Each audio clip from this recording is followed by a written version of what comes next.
Paccheri cremosi, carciofi e zafferano. Li avete mai provati? Facciamoli insieme.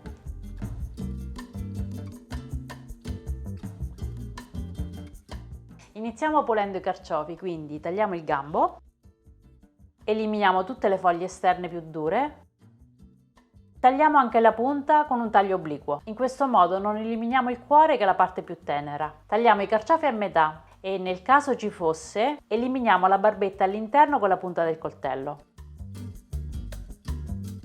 Tagliamoli a fettine sottili. Puliamo e tagliamo a pezzettini anche il gambo.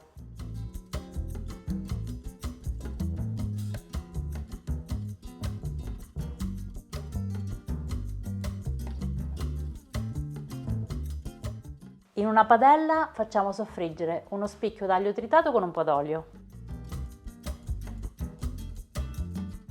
Uniamo i carciofi e lasciamo rosolare.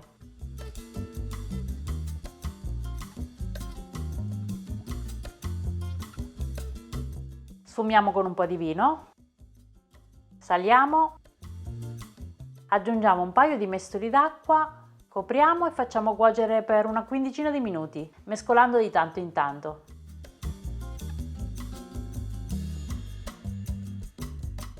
Buttiamo in acqua bollente salata 320 g di paccheri.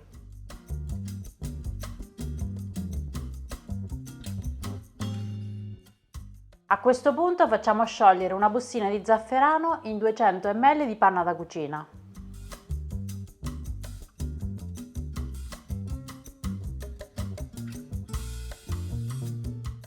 Aggiungiamola ai carciofi e lasciamo insaporire giusto un minuto.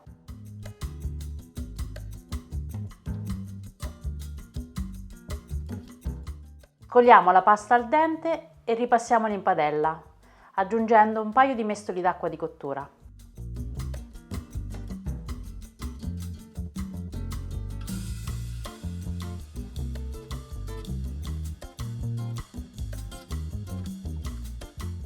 Diamo un tocco di colore con un po' di prezzemolo tritato. Pronti!